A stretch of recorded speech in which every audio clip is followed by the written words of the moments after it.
Pai querido, eu quero te agradecer, Senhor, mais esse momento juntos. Obrigado pelo almoço, obrigado pela comunhão, de almoçarmos e conversarmos juntos.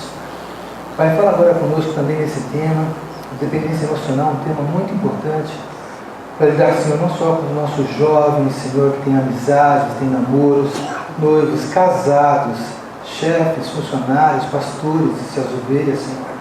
Em nome de Jesus, Senhor, fala no nosso coração, para entendermos o que é um relacionamento saudável.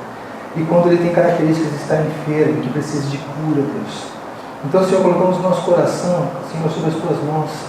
Mexe no nosso coração, no nosso entendimento, abre os nossos olhos, Senhor. Que possamos discernir, Senhor, coisas espirituais como espirituais, em nome de Jesus. E se existem coisas no nosso coração para serem tratadas, Senhor, é o momento de colocar o Senhor mexer, Pai, em nome de Jesus. Então, fala conosco, Pai. Te agradecemos mais essa oportunidade.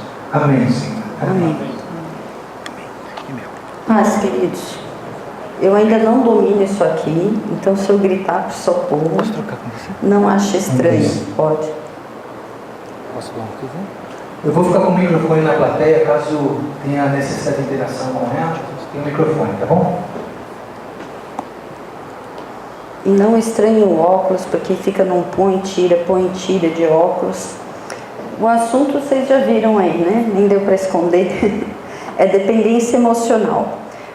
Por que dependência emocional? Às vezes a pessoa fala assim, o que tem a ver dependência emocional com sexualidade? Tem tudo a ver. No começo, quando eu ouvi falar isso pela primeira vez, eu achei muito estranho que a nossa sexualidade está ligada aos relacionamentos e que toda forma de relacionamento é uma forma de expressão de sexualidade. Eu falei assim, não, tá exagerado esse negócio, né? Depois eu comecei a prestar atenção e a gente não põe sentido em algumas coisas. Nós temos café de homens. Homens está referindo ao quê? A sexo masculino. Chá de mulheres. Eu interajo com as pessoas, eu converso, eu toco, eu me relaciono. Então, tudo está ligado ao nosso relacionamento. E o sexo, ele é uma forma de relacionamento. Uma das coisas que a gente fala muito, o Jorge fala muito nas palestras dele, ele palestra mais do que eu nessa área, né? O sexo, ele sendo bom ou ruim, como ele mostrou hoje de manhã, é uma forma de suprimento de carícia rápido. É uma forma de toque, é uma forma de carinho rápida de ser recebida. E é aí que entra a DE, a dependência emocional. Eu não sou psicóloga, eu gosto de ler livros. Então, se tiver alguém que é psicóloga na plateia ou um psicólogo, talvez saiba mais detalhadamente. A gente trata o pedaço que nós temos experiência, o pedaço que nós tratamos, o pedaço que nós nos relacionamos com as pessoas que nós aconselhamos, ou vemos outros aconselhando, ok? Então é até essa medida que eu vou, tá bom? O que é dependência emocional? É mais ou menos isso aí, ó. Não quero estar junto, mas estou junto. Não sei porque eu estou junto, mas não consigo largar. Não sei porque eu não larguei, mas eu queria estar aqui. Não, eu não queria estar aqui. É mais ou menos isso. É isso que uma pessoa com DE mais ou menos vive lá dentro dela. Ela fica ao mesmo tempo que ela tem raiva de estar lá, ela quer sair de lá, mas ela quer estar lá.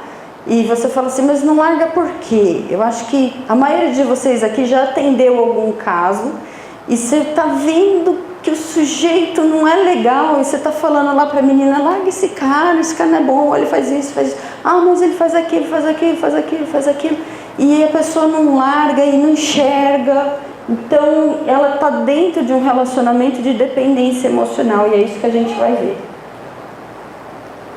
A DE, ela acontece quando alguém considera a presença e o cuidado contínuo de outra pessoa essencial para a sua segurança pessoal.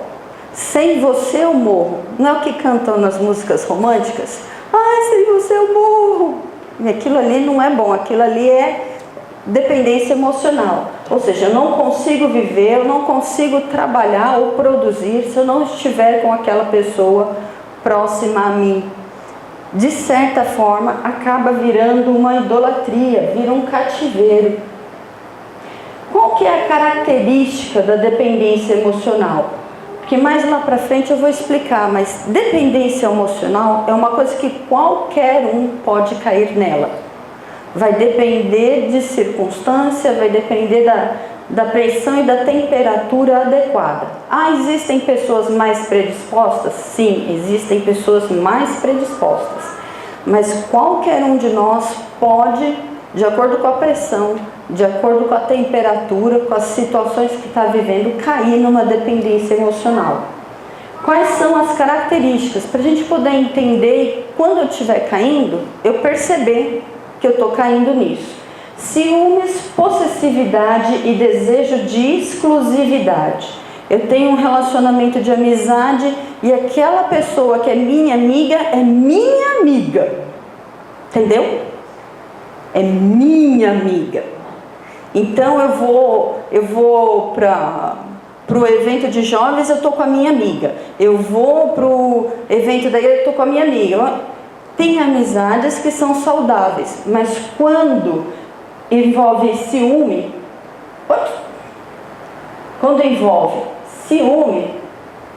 e possessividade, está caindo num terreno perigoso. Por quê? Porque eu não quero, isso é comum nos adolescentes, eu já observei muito isso. Tem aquelas duas amigas ou aqueles dois amigos, aí se vai para o refeitório, eles não se relacionam com os outros, só entre si. Não conversa, não forma um grupo maior, não faz uma amizade nova e fica só aqueles dois e não abre espaço para outros relacionamentos. É uma tentativa de se manter seguro também, essa exclusividade. Preferência por passar tempo sozinho com o outro e frustração quando não consegue.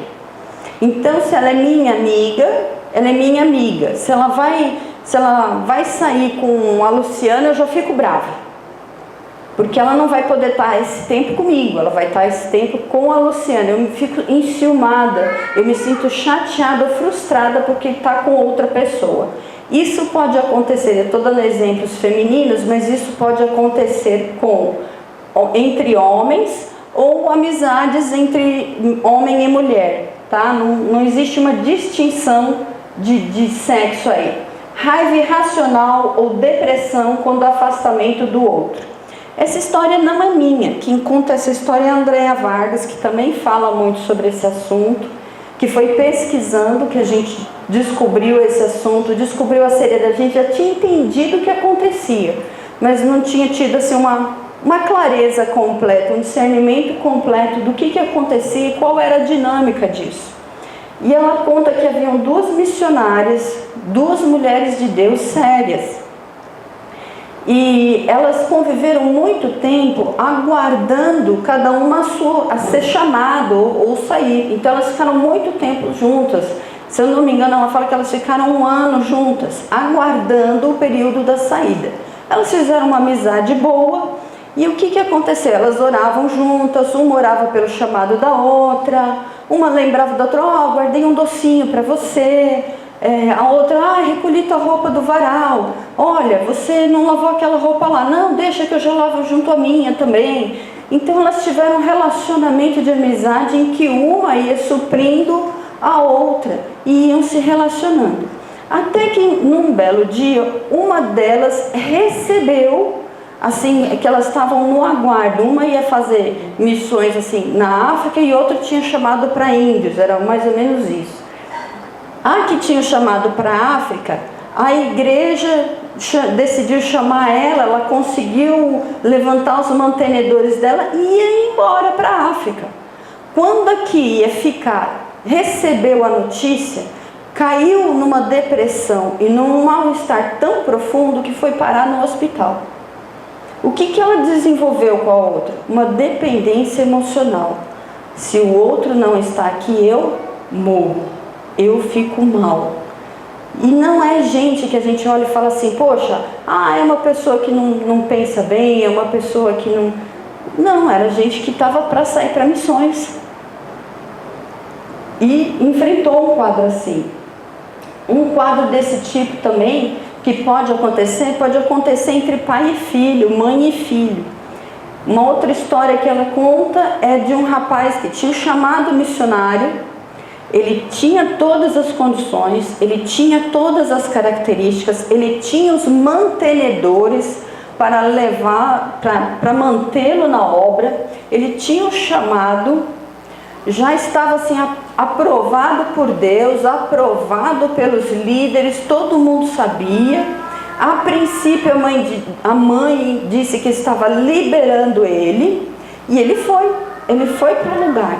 Passou um mês e pouco, a mãe começou: volta, porque a mamãe não está bem, volta porque a mamãe não está legal, volta porque a mamãe está brigando com o papai, volta porque nós estamos para divorciar. O que aconteceu com esse rapaz? Largou a região missionária que ele estava, que era para ele estar lá, e voltou para casa. Ele tinha uma dependência emocional com a mãe não resolvida, não conseguia largar a mãe, e a mãe fez a pressão para ele voltar. Então pode acontecer entre pais e filhos? Pode acontecer entre pais e filhos. Perda de interesse por outras amizades. Eu fico com a minha amiga, a Tatiana, então eu ando com a Tatiana e eu não me interesso em fazer amizade com a Carolina, mas de jeito nenhum. Não, a minha amizade é dentro de casa, meus amigos são meus pais e eu não faço mais amizade com ninguém. Não, meu amigo é o Carlos. Converso com o Carlos e pronto, acabou, eu não converso com mais ninguém.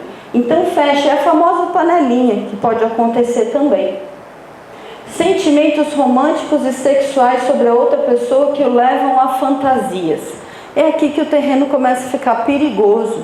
Porque à medida que eu vou me envolvendo emocionalmente, eu posso, não significa que eu vou, mas eu posso desenvolver uma atração sexual pela outra pessoa. Ai, Shirley, mas e se for mulher com mulher? Pode acontecer. Ah, mas e se for homem com homem? Pode acontecer. Não é que eu vou, mas é que é possível. Isso é muito comum, às vezes a gente não percebe quando começa a se desenvolver. O irmão está na igreja, é um homem de Deus sério. A irmã está na igreja, é uma mulher de Deus séria. Ele é casado, ela é casada. Os dois começam a conversar dos assuntos da igreja. Ah, vamos interceder por aquele assunto, vamos interceder por aquele outro. E às vezes os cônjuges deles não são tão envolvidos na igreja quanto eles são. E aí ele começa a ter uma simpatia. Ai, meu irmão, olha, você está me entendendo, meu marido não é tão envolvido, mas você está me entendendo, então vamos orar por isso. Ele fica alegre, eu fico alegre, dali a pouco eu começo a me envolver romanticamente com ele ou ele comigo. É daí que às vezes acontecem alguns adultérios. Preocupação com a aparência, personalidade, problemas e interesses do outro. Eu começo a assumir um pouco da personalidade do outro. Se o outro gosta que eu ande de salto alto, vestida e maquiada, eu ando de salto alto, vestida e maquiada. Não é porque eu gosto, é porque o outro gosta.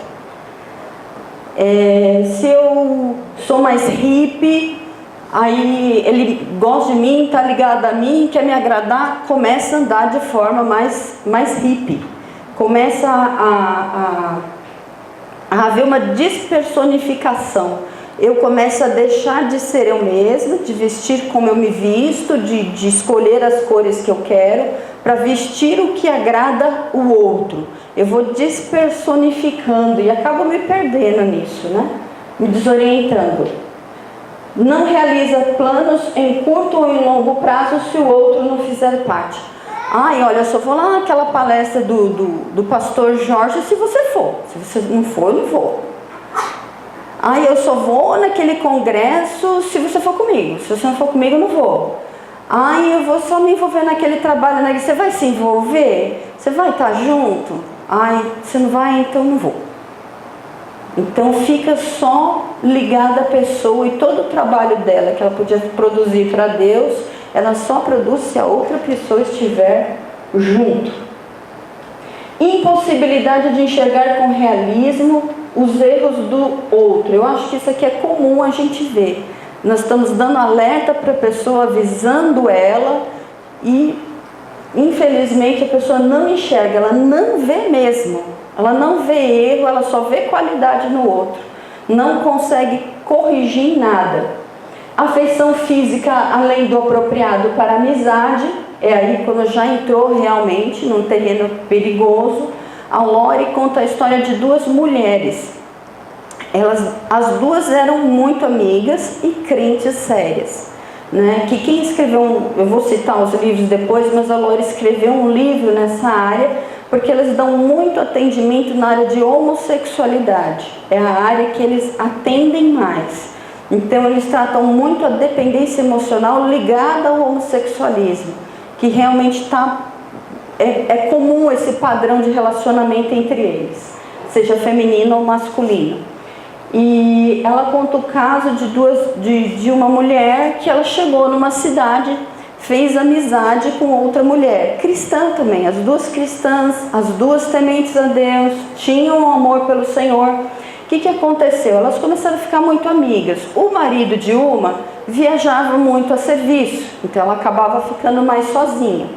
O marido da outra também estava mais envolvido no serviço, acabava não sendo tão presente.